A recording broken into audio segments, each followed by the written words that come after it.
Greetings everyone and welcome to the following up discourse.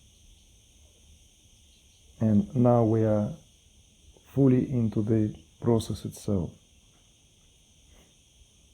But again, before we continue, I'd like to speak a little bit about what we have already touched upon when we've spoken about the necessity of maintaining certain attitude. So here, question may rise, and it's a very legitimate one. Since all this knowledge, refined and detailed, so exotic to a modern ear and understanding, can it actually be applicable to those of us who are not given themselves to the so-called proper path of yoga, those who are not culturally able to give themselves to this work entirely, those who are obviously in the majority, who have to take care of the business, raise family, still express themselves in whatever field of enterprise they are called to in daily life. So this legitimate question of applicability of this knowledge into the realm of today's life with all its demands, and if there is any possibility that we might be simply kidding ourselves that it is even possible. Far from providing ready-made answers, I'm actually here now to pose this question for all of you, for all of us, in terms of where do we stand collectively now when we are faced with this threshold, when awakening is no longer an isolated event, awakening becoming a commonplace, and if we are to take to account the wealth of information, including the data that is available now, in terms of how many people potentially going through what does not fit any description in any of the books of psychiatry or even psychology, could potentially be that what all this is all about. Whatever stages, whatever phases, whatever levels this may be, we are potentially amidst of a true wave of rising of consciousness, exemplified in many, many spontaneous awakenings.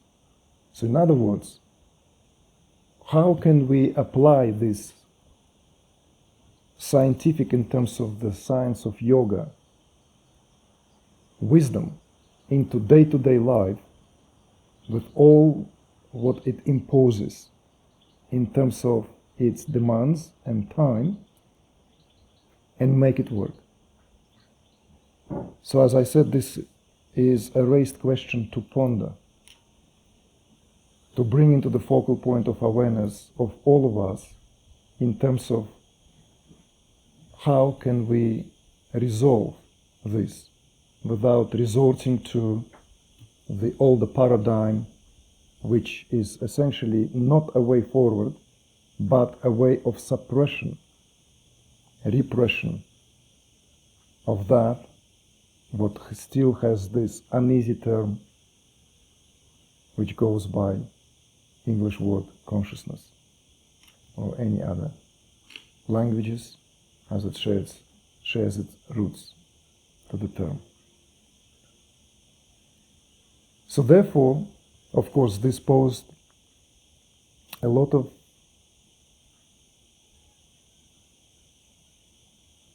questions during coming up with material to unpack during this course, so as to lay out that large map of the territory, marking some of the most important points of ascent, along with some of the most important points as reminders, without which this journey can easily turn into a real ordeal. We are still here pondering on the possibility that this affords in terms of combining this wisdom and this knowledge, this science, with our day-to-day reality. I hope you can tap into what is being said now without me over-dramatizing it, because what we're really speaking about here is of tremendous import in terms of how can this knowledge be of service, and B, whether it can at all create a new blueprint or possibility for the culture at large that all of us are now destined to share, whether we like it or not, because that's what the process of globalization really is all about. As with any such times in history, when any group of people find themselves absorbed into a larger arena of the geopolitical interests of what is taking place, they have to make do with what they perhaps have carried from their predecessors, from their ancestors, yet adjusting along the way, as it happened throughout the history many times when political and social structures were changed. New religions arose, new institutional powers. And now that age of globalization, of course, presents unprecedented number of challenges, because we don't even see what empire we really belong to. It is not as clearly marked as it was in the past, during the ancient times, where it was clear. When Rumi's father packed his family and joined one of the caravans to the west, Rumi was born in Balkh, city on the border of Uzbekistan and Afghanistan today, fleeing from the approaching Mongol invasion all the way to contemporary Anatolia. He knew that he is going to have to adapt to a slightly different culture. But by large, that what he would have to adapt to was still under the umbrella of then Islamic world. So therefore, he did not have to change neither his faith, not even much of his language, because all Muslim scriptures, revelations, or even liturgy is in Arabic, and every educated man of his time would be versed at least in two languages, Arabic and Persian. And being born a Persian, potentially probably Parsi in that part of the world, he easily joined in other geographical part with slightly different, perhaps, set of circumstances. Whereas we today live in the world, whether we are in Tokyo, Washington, D.C., any of the Latin American cities, any of the Russian capitals, even in India itself, Africa or Australia, let alone Europe, we share one rapidly globalized world. And in that rapidly globalized world, set of values leaves very little place for spiritual unfoldment, if at all. The what we call New Age still pretty much on the periphery of the culture. And whenever it is being reabsorbed into the mainstream of culture, it is reabsorbed in such a way that to become in favor of the values that are being the current currency that moves and shakes everything. Whereas what we speak about here is, how shall we put it, utterly and entirely interiorized process, esoteric process. Esoteric process which does not at all take to consideration our outwardly circumstances. It deals with the body and body only.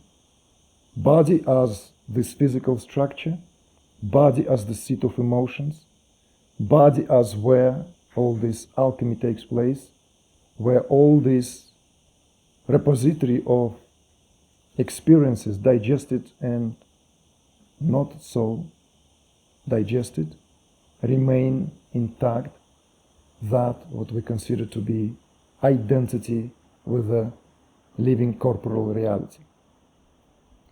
So the question I'm posing here is, of course, along the lines of what is our task here? Is it even possible to apply this science?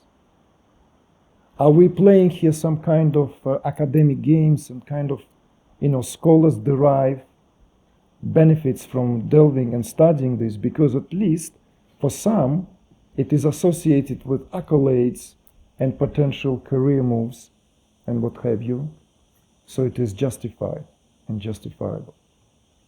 For majority of us, however, this is a different picture. This would need to be an applicable discipline which one can bring into one's life so as to A,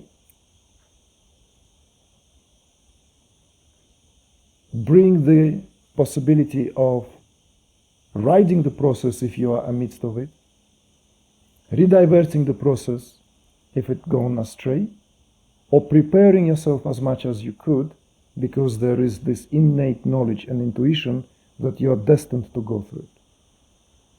So I felt that what is also very important is to speak of the attitude without which it will be so much harder to really navigate this uncertain and uncharted waters. Uncharted in the sense that they don't belong to any really country. They don't belong to any flag. Even if the knowledge itself comes from Tantra and could be linked and associated with Indian, the culture flourished, and still in terms of this spiritual knowledge potentially flourishing in the Indian subcontinent. This truly belongs to every human being, simply because we all share the same structure of the nervous system. And if you've been attentive enough, all this boils down to the way we all really breathe. And this breathing is spirit in the body. It's as plain, as simple as that. So Kundalini, it's awakening from that what is considered to be the intoxicated state of being in a self-imposed slumber. I want to give this prevalent analogy. Awakening of Kundalini is really a puncture in the bubble of our ignorance. It's a puncture in the whole inflated sense of whom we consider ourselves to be. And the degree of that puncture, the aperture that it creates how much it is being punctured, that impacts and affects the speed of the deflation of that bubble. And no amount of outward structure, no amount of what we all destined to share as earthlings in the current phase of our shared history makes no difference whatsoever. And that's why it almost at once eerie and exhilarating, because that puncture takes all the air out of that, what sustains that balloon. When that air is gone, with that, a lot of what we have been pumping into it from day one leaves very little room for playing any kind of ball, because we understand that the rules of game have changed and we find ourselves alone on the field.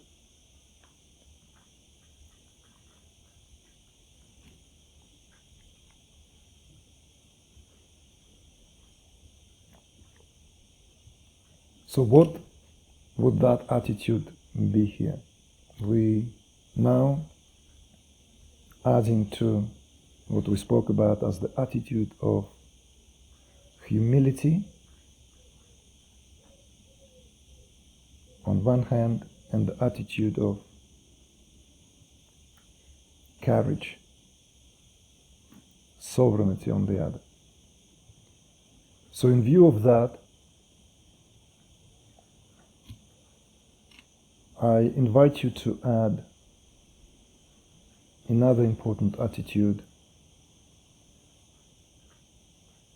that of acceptance and surrender. This attitude of surrender should also be understood for its all-encompassing nature. It has a little to do with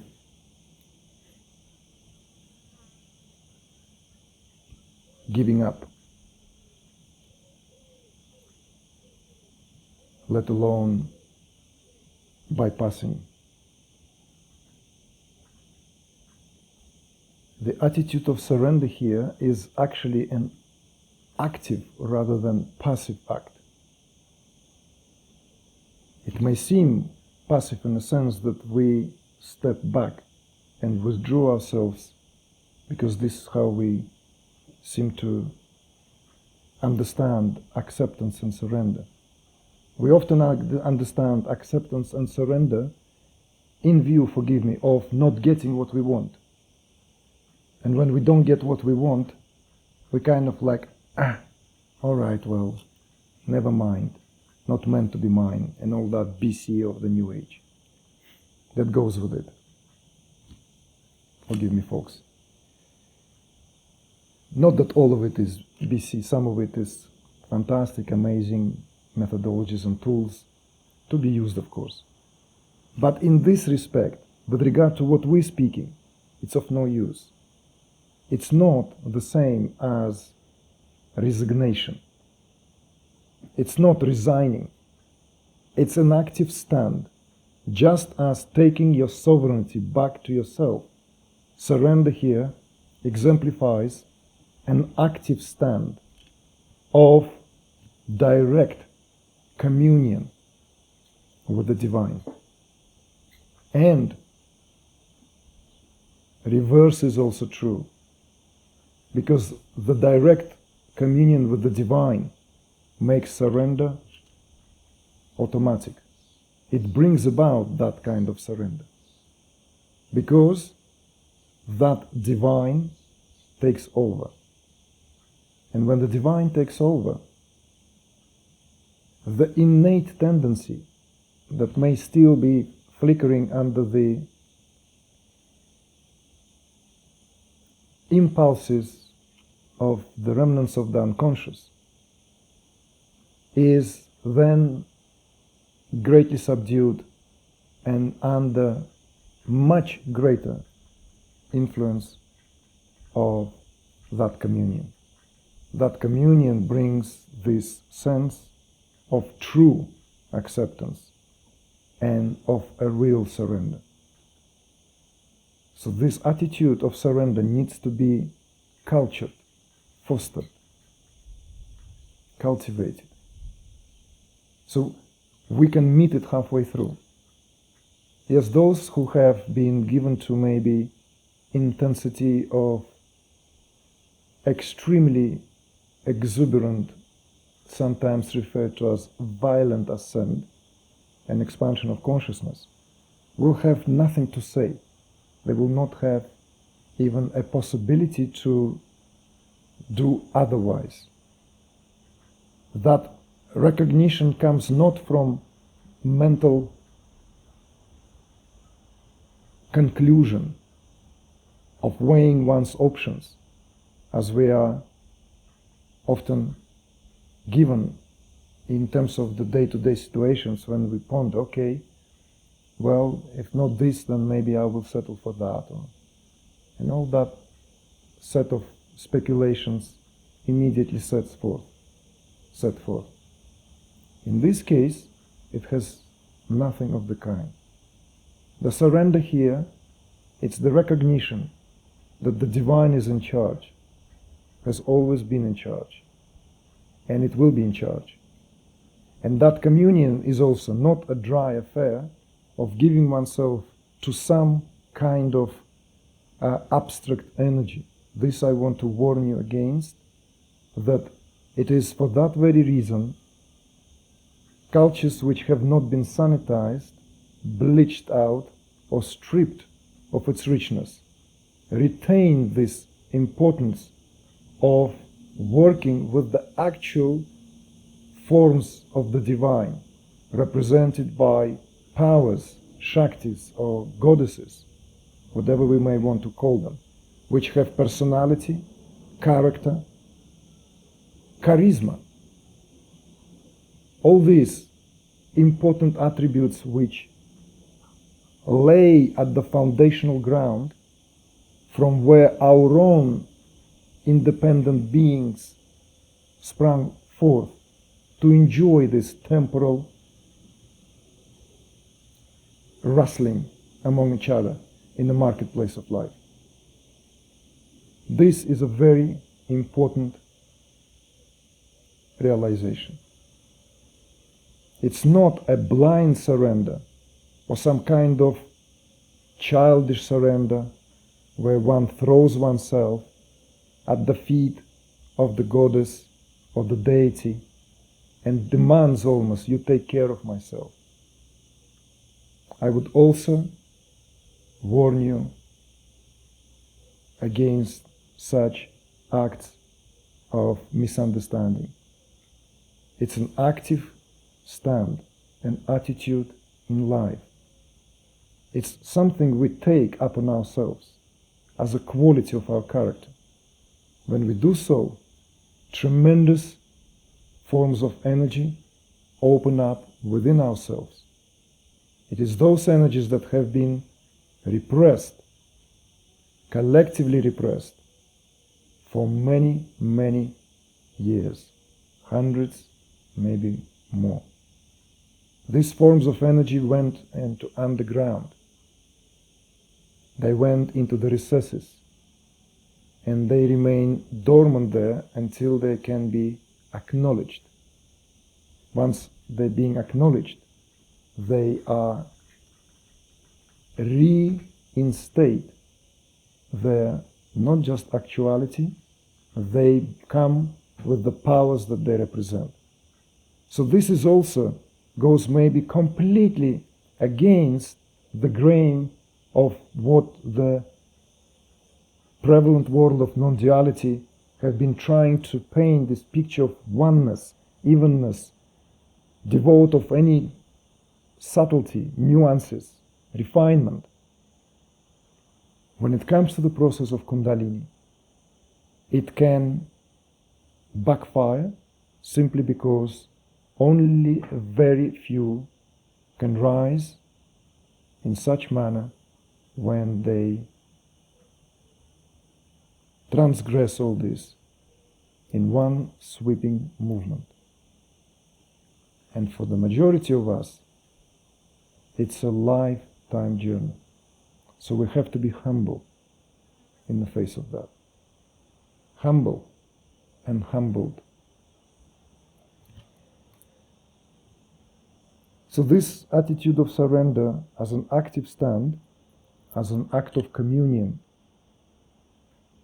with your personally chosen form, in Indian spirituality is known as Ishtadevata, is of import here because that puts you in touch and connects you to your own secret muse, to your own force, forbidden and formidable. Forbidden in our culture, but formidable nevertheless, because when and once we can really come into communion with that power, then that power is what begins to make wonders. This is where personal effort, which mostly, as you have by now hopefully understood, is all to do with the functioning of that still contracted, limited sense of personal will located at still a lower chakra is intact and making itself known. Whereas that communion helps to untie these knots and creates a greater sense of detachment, which is paramount for the successful journey on the path of awakening.